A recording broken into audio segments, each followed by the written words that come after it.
Hi there, I'm Peel.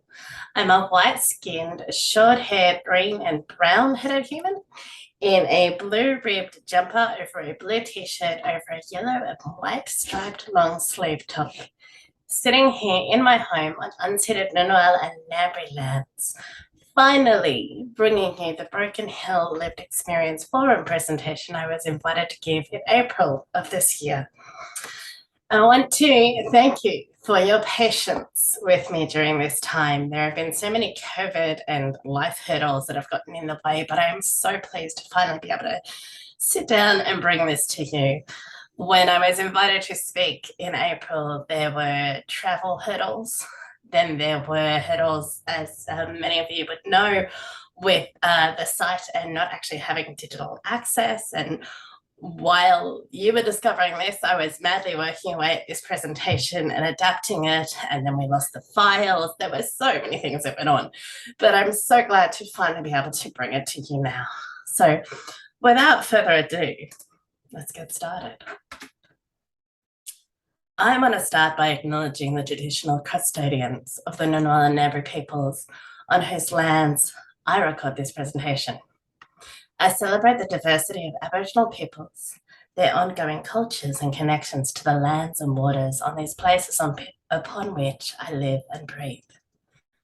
I pay my respects to elders past, present, and knowledge holders, and acknowledge that even in the digital sphere, all that we do is done with feet planted on country rich in First Nations people's heritage and tradition. I acknowledge that sovereignty was never ceded and carry this truth with me into my day and all of my days to come as I seek to honour the wisdom of the ancestors and play my own rightful part as a Second Nations person. I also would like to acknowledge the lived experience voices holding space with us here right now. The consumers, the carers, and the lived experience workforce in designated and non-designated roles. I would like to welcome to the space those who live with suicide, those who live with alternate realities and perspectives, deep emotions, and unique ways of knowing and being. I would especially wish to esteem those bereaved by suicide and those deeply shaped by the systemic failures of our governmental, health, caring, and or helping systems. It is from us, for us, and with us that new ways of creating and holding space have arisen. I wish to honour that journey and your own unique part in it. It is my abiding hope that by the end of this time, you will have uncovered new pathways forward, new faith in pathways forward during these exciting and pivotal moments in mental health reform that lie ahead of us all. So I guess the big question is, who am I? Who is this random that is giving a presentation from Canberra to the Broken Hill local health district community? I had the absolute privilege of providing external peer support supervision to the peer workers in the Broken Hill local health district last year in 2021. It was an incredible time of sharing space with some of you during some very challenging and difficult times. I was deeply, deeply privileged to be part of that journey. I was invited through that connection to give this presentation. And I was asked to use some of my own experience, some of the research, some of the knowledge of what I know about peer workforce, lived experience workforce, the consumer movement, to help connect us back to, where we fit within the wider scheme of things. I understand that when we have a local perspective, it becomes beautifully grassroots. And so I guess the gift that I had of being an external fly on the wall was being able to go, wow, this is what you guys are doing, and this is where it fits in the wider scheme of things. So that's why I'm here, I guess. So who am I? You can see from this little part of my website that I am a lived experience mental health recovery collaborator and sometimes peer worker, sometimes peer workforce supervisor, sometimes co-design consultant, sometimes consumer academic, sometimes NDIS consultant, sometimes policy advisor, sometimes podcast host, sometimes human rights, LGBTQI and mental health reform advocate, sometimes speaker, sometimes theatre maker, sometimes writer, sometimes performer, sometimes yoga stretcher, always curious, always musical theatre geek, always proud young adult parent, always pensive puppy parent, always long walks lover, always contemplative silence seeker, always in search of good food, a decent drop of wine and sparkling conversation, always surprising, rarely sedentary, never bored, and completely unable to multitask. I can't see it because I've got the Zoom recording thing going at the moment, but hopefully when you get the PowerPoint slides sent through, you'll see that my name up there and my pronouns of they, them have a hyperlink attached to them. So that'll lead you through to my website. You can find out a little bit more about me and why I do what I do. But all the way through this presentation, there are going to be hyperlinks to all of the resources that I share with you and a list of resources at the end. If any hyperlink doesn't work, please contact me via my email, which you'll have when the information is shared through. You can also find it on my website, and I will do my best to make sure that you've got copies of the stuff that really interests you that you want to check out a little bit more. So, what is lived experience? It's a really interesting term. We're hearing it a lot.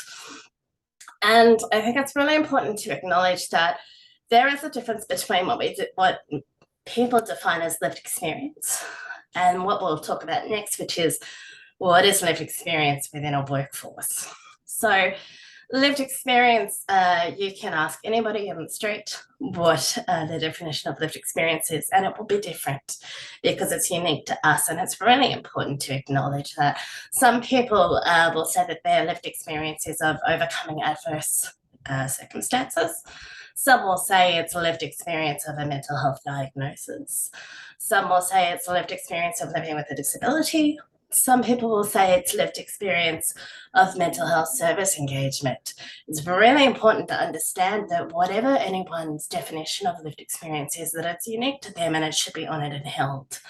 But one of my favourite definitions comes from a little resource that was put together, was edited up by Janet Ma and Indigo Daya in 2013, which became called the Mad Quarry Dictionary as a play on Macquarie Dictionary. And that was an open invitation to the lived experience community to send in definitions of very common mental health terms. There's things about, a lived experience definition of a psychiatrist, a lived experience definition of non-compliant. There's a whole bunch of them, and I've actually definitely put a link to that. But one of the lived experience definitions that was sent in by a lived experience consumer and made it through to the Macquarie Dictionary was lived experience, adjective. What other sort of experience is there? And again, it really does speak to the fact that, language for us in this community is a moving, dynamic thing.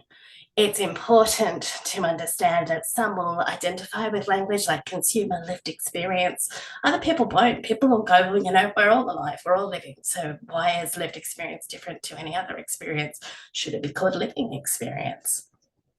And I think it's just really important to acknowledge that we all come to the room with a different set of experiences, but it's the bringing us together in a room that's the most important element of the work that we do as a non-clinical workforce and a lived experience workforce. I've got a link here and I'm going to leave it to you to look at as you have time yourself, but this is actually an introductory video with Louise Byrne, who is one of our reform leaders, which was recorded by the Queensland Mental Health Commission in 2015. There's a series of these, and it explains what lived experience can look like from her perspective, but then also how we use lived experience to inform mental health service design and delivery. So I'll leave that one with you. But it then leads us beautifully into the next question, which is, what is the lived experience workforce? This is actually a quote that came from the Framework for Mental Health lived experience or peer workforce in southeastern New South Wales last year. So it says the lived experience or peer workers appreciate what it is like to experience a loss of rights, to have freedoms taken away, and to not be able to make decisions. They share the frustrations of wanting to go home as quickly as possible due to impacts on employment, business or farming responsibilities, and separation from families, children, and pets. I think right now it's probably worthwhile talking about what we define as a lived experience worker. So there's a common battle we are seeing in the development of the lived experience workforce, in that now that we actually all of our health accreditations ask us in mental health service delivery to ensure that we are hiring people with lived experience to peer worker roles, to management roles, to leadership roles. Often the misconception is that if you have a mental health diagnosis, you are going to be right as a lived experience worker. And there's so much more to it than that. Many people will say, you know what, I saw my psychologist, I take my medication, I do really well, and it's my job to then sit there with my experience of this and educate people on how to live with mental health or mental illness.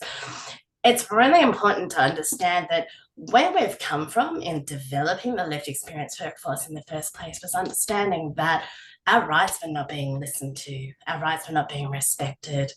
We now are very grateful to know that places like Larundel and Kenmore and Chelmsford, that these places were closed as a result of the Richmond Report in 1983. And we have moved much further along. However, when we look at the distress that we see, particularly in our closed mental health units, and we look at the distress and the lack of identity and loss of agency that many who live with a mental health diagnosis after engagement with a mental health service live with, that is the frame with which we enter into non-clinical work.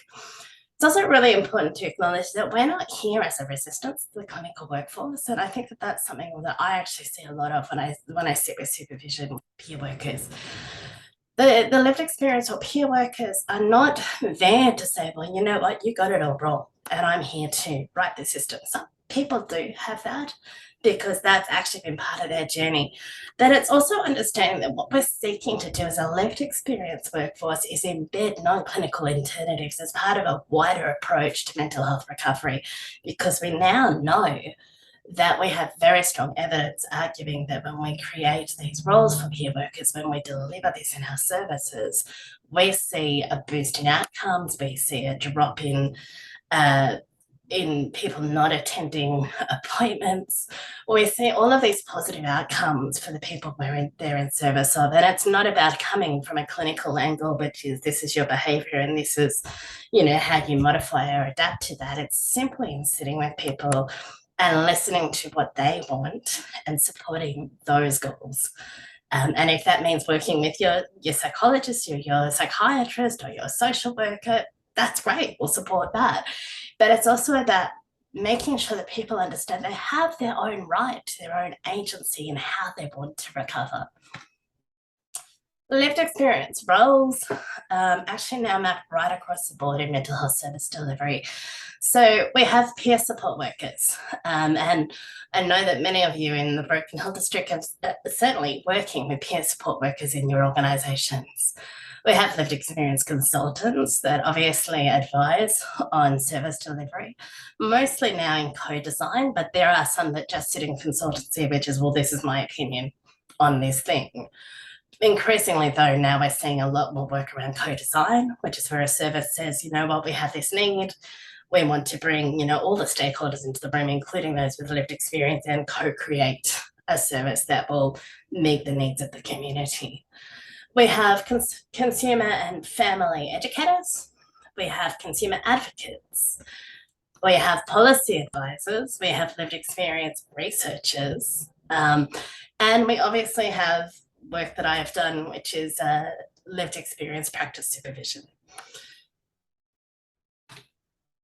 This is actually a slide which I think beautifully shows us in a lovely graphic way what the benefits for people accessing services are when we embed lived experience within our mental health settings. So, benefits for the people accessing the services are things like mutuality, increased empathy, fostering a sense of belonging in the community, building of more equitable relationships, uh, bringing in lived understanding aids building trust, provides living examples of hope, builds rapport, connection, and builds that sense of advocacy. Benefits on the other side of the slide here talk about the benefits for organizations and colleagues. So when we bring lived experience into the workforce, we find that we contribute more to person-directed services, contribute to greater recovery understanding and orientation. We can start to bridge the understanding between people accessing services and colleagues in traditional roles where we see that disconnect and the frustration that comes of that. And it contributes to more positive, inclusive, flexible work cultures. And when you combine those benefits in the middle of this beautiful purple section, we're building hope and optimism for all our people that we're in service for, and those of us that are providing those services, and the wider mental health sector.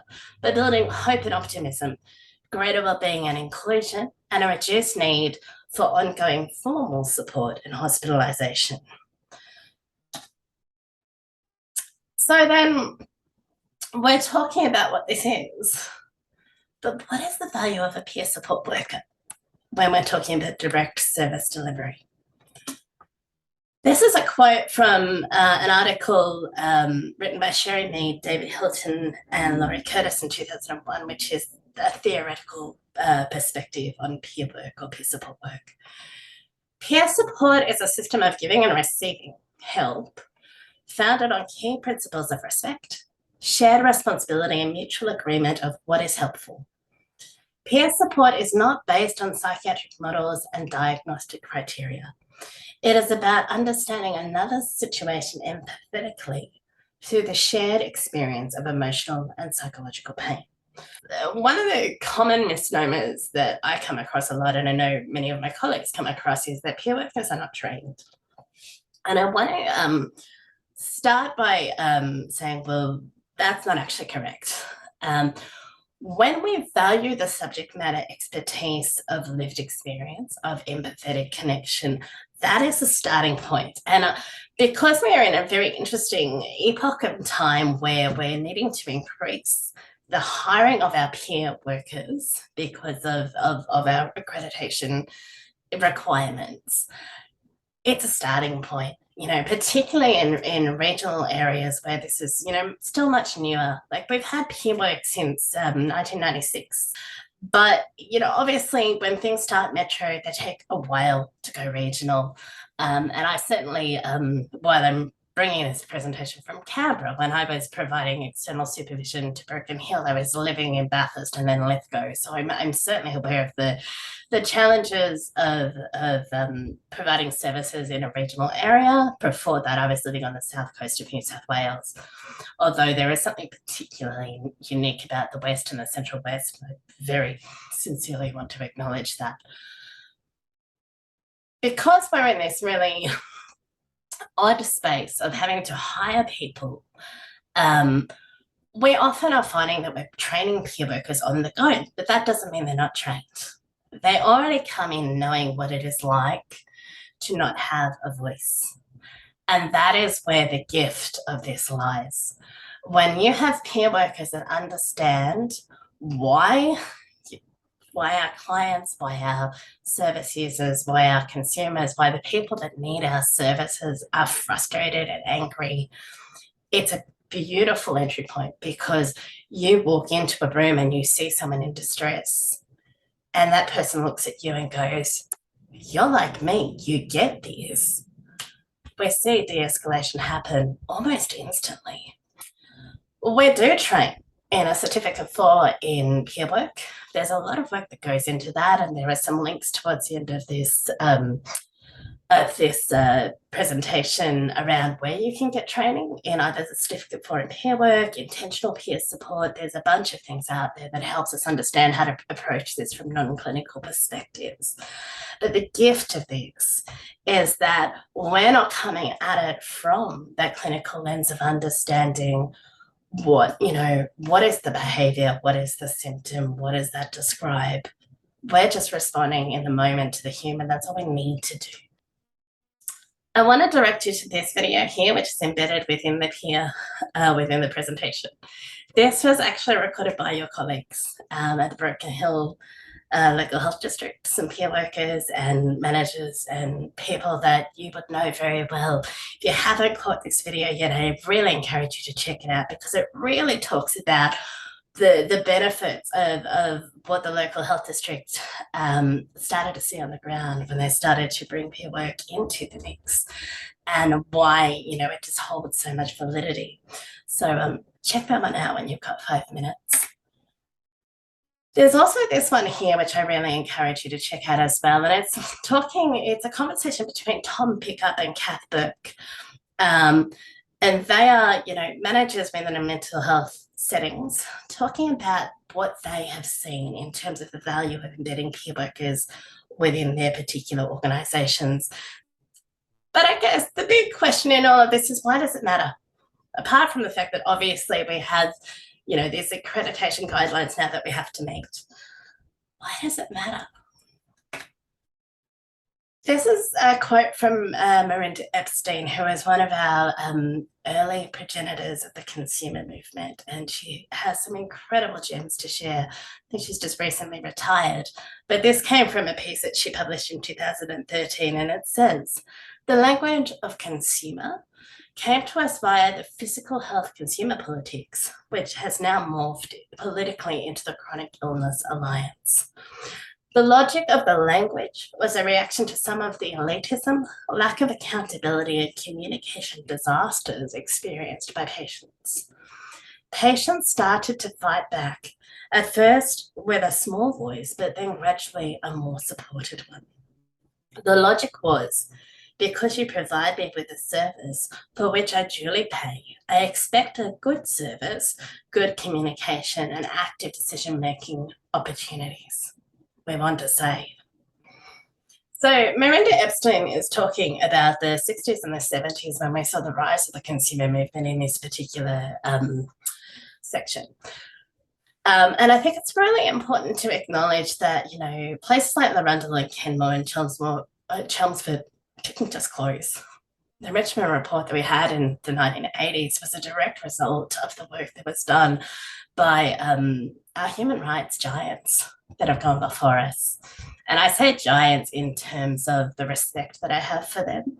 I know that many of us don't like being placed on a pedestal, although a lot of people look at us and go, wow, that's amazing and you're inspirational.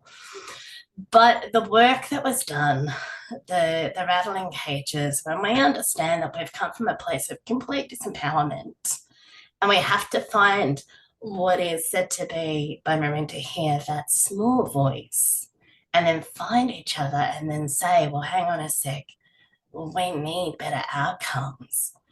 This is why it matters. This is why we're here, not because we want to, destroy the system from within, but because we actually want to work alongside our clinical colleagues in making sure that the experiences that some of us have had are not perpetuated. And I know that many in the clinical sphere don't want to see it either. We're all sitting here watching so much distress, particularly in our post-pandemic, that we forget that we're actually allies.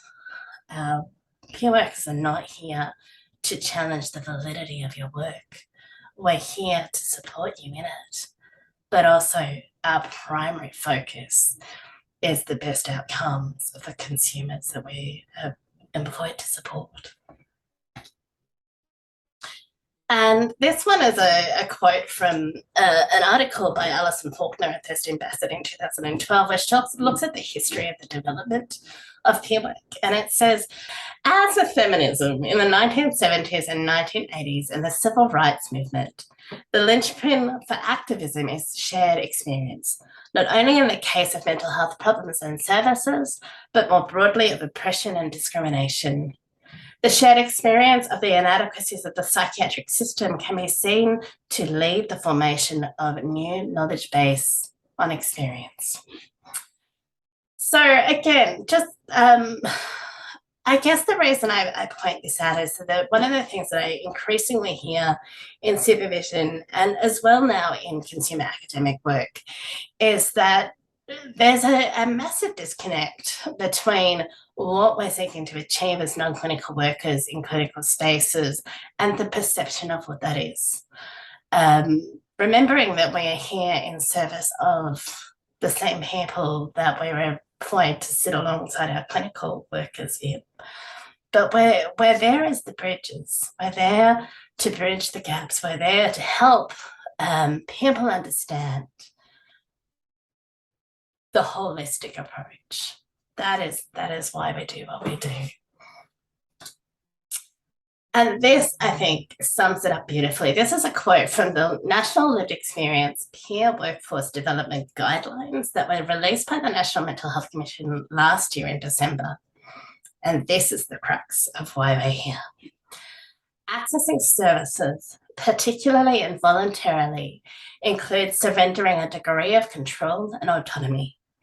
Returning to self-agency can be a long and difficult process, and it is not something people are taught how to do. As a result, at times, people who access services can develop what is known as a patient identity, taking on a more passive role in decisions, becoming overly dependent on the opinion of others. There is also a risk of self-stigma, learning to view oneself as fundamentally flawed or less than other people. Particularly for people in personal lived experience roles, part of the work involves regaining a stronger sense of self by challenging unhelpful and damaging messages or beliefs and creating a new identity based on ideas that empower and build hope. But a word to the wise. One of the things that I increasingly hear, which is why I decided to step back from supervision. And I just want to be clear here, I supervise across many different spheres. Broken Hill was not the only place I provided supervision. But the reason that I decided to step back and to move more in the direction of academia was understanding a disconnect that we are seeing arise in embedding lived experience in these sectors. When we come from a clinical perspective, and I also want to say here, I wear that hat too, I am trained as a counsellor, so I am trained to theorise where the locus of behaviour comes from, and then to work with the person to help them understand if that is correct or not, and then to adapt that as well.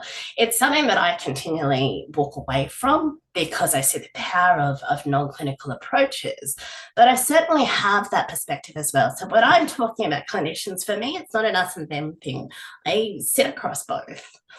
But one of the things I have observed in this space is that clinical workers find it difficult to see their non-clinical colleagues as equal to them, because in some instances we've even had those clinical workers providing services to people who then become their colleagues, and it's hard to separate that out. We are aware via so much research now of the barriers that attitudes or internal bias can create for all of us on a human level. And it's one of the reasons why this is enshrined in the United Nations Convention on the Rights of Persons with Disabilities. One of the articles states that recognising that disability is an evolving concept and that disability results from the interaction between persons with impairments and attitudinal and environmental barriers that hinders their full and effective participation in a society on an equal basis with others. Now, I know many who struggle with mental health challenges will resist this idea of I don't have a disability.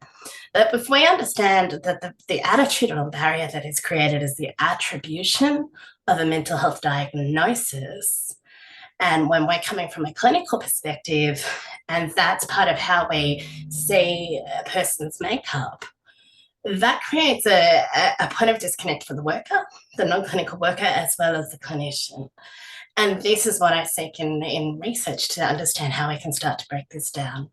When we have the Disability Discrimination Act allowing for the hire of persons with a disability, those of us with a mental health diagnosis, to a role within a service because we are now required to hire those people under special measures.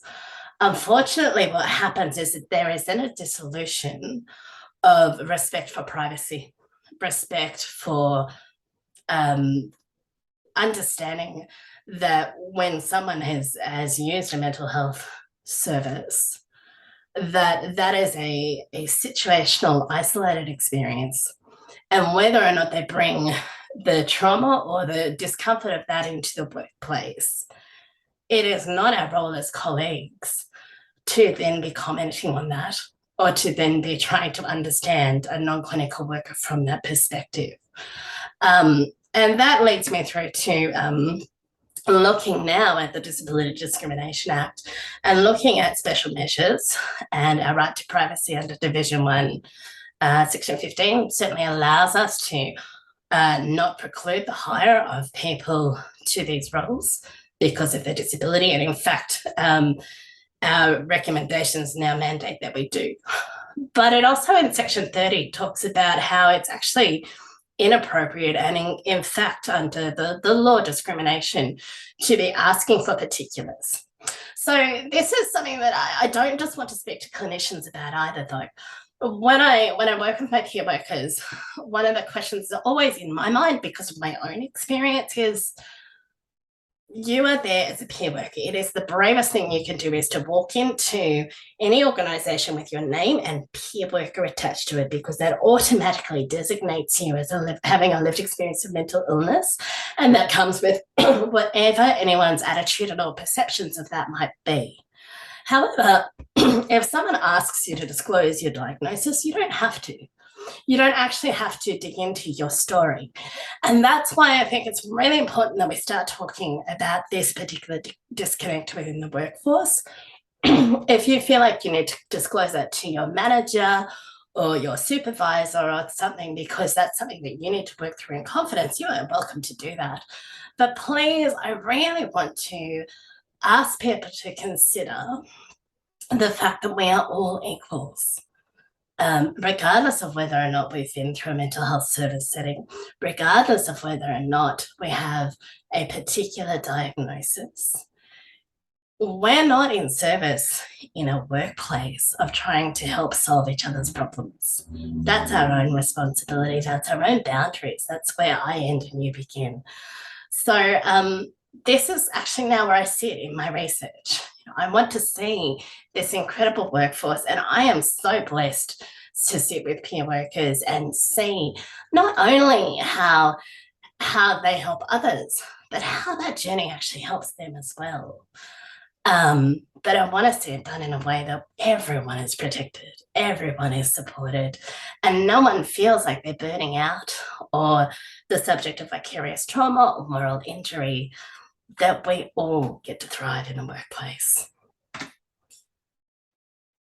So, and it kind of leads into this interesting question that is actually raised in the lived experience development guidelines, the peer workforce development guidelines that were released last year, which is a quote from those guidelines that while lived experience perspectives of people in non-designated roles add value to the workplace, their roles should not be considered a substitute for designated roles. Designated positions are firmly focused on and informed by lived experience priorities and perspectives, and therefore have a unique role to play. I do want to acknowledge that there are many in our workplaces that come into non-designated roles because of their own lived experience and the desire to help.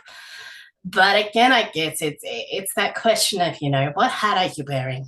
You know, because if you're in a clinical role, your lived experience doesn't apply. And we're taught that. We're taught that around ethical boundaries and what we do and don't share. Lived experience workers are different. And there are protections around that too, that as part of our training, how do we safe storytell? How do we remain person centered? How do we not make the story of the person we're supporting somehow, a launch pad for, sharing our own war wounds? That stuff is there. We are trained in this and we continue to train in this. But it's really important to understand that while we have lived experience roles, a non-designated lived experience role brings a different gift.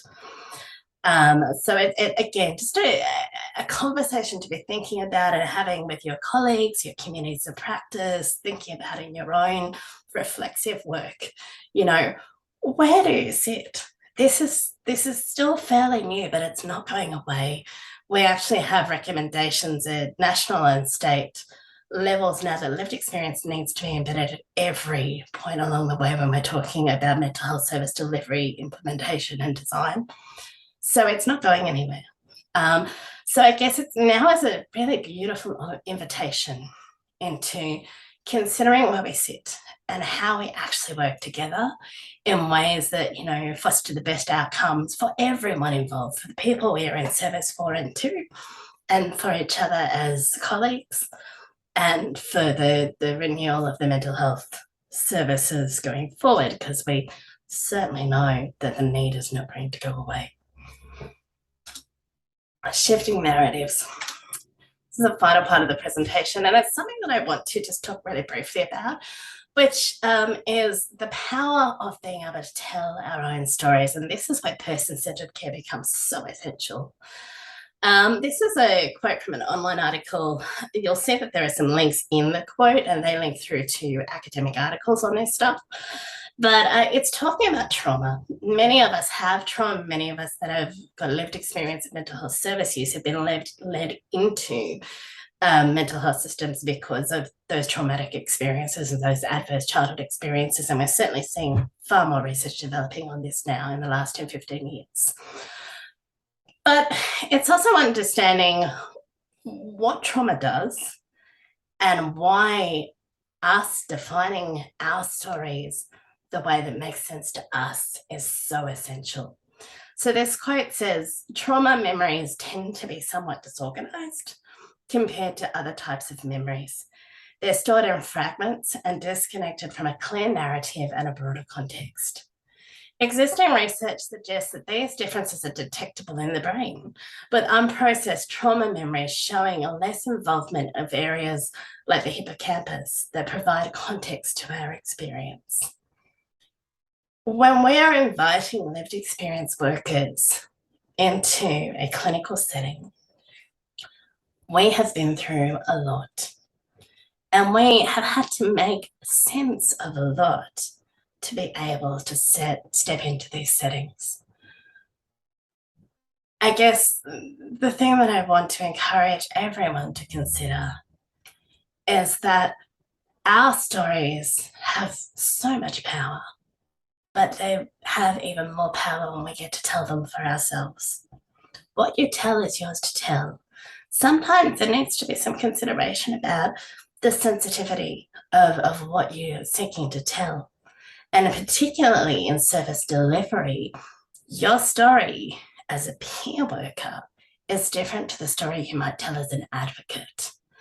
And your story as a colleague in a clinical setting is different to what you might tell in, say, a storytelling event for Mental Health Month.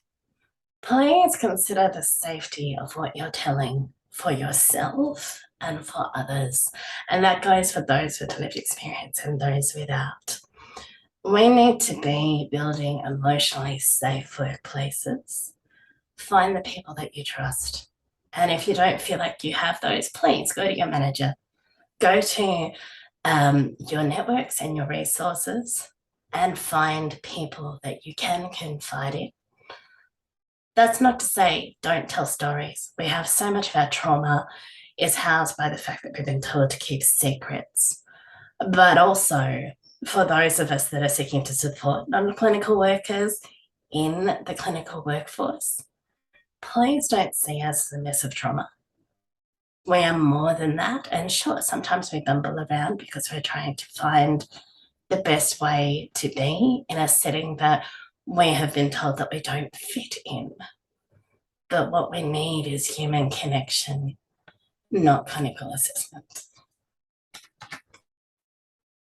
This is a quote that hangs around in our peer work community. I'm still not sure where it comes from. I've heard varying source attributions, but it's a beautiful quote, and I think it sums up the heart of the challenges of a peer worker in any setting. A peer worker is an expert in not being an expert, and that takes a lot of expertise. And I just want to wrap up with this final gift from a man that I've had so much gratitude in being able to share space with over the years. And that's Tim Heffernan. And this is a screenshot from his Twitter feed during Mental Health Month last year, Mental Health Day actually, which was from the Grassroots Suicide Prevention organisation, which said that research has shown that the language we use has real effects on the levels of acceptance and tolerance for people living with mental health issues. By swapping out harmful language, we can make a huge difference with minimal effort. And then there's a strike through that says they are mentally ill, strike through mentally ill. They are living with a mental health issue. But the way that Tim frames it is so much better. Sometimes we live with a mental health issue. Mostly we just party. Thank you for spending time with me. Thank you for your patience in getting to this point and through this presentation. If you have any questions at all, please reach out to me via email on info@thelivedperspective.com. And hopefully we'll catch you on the flip side.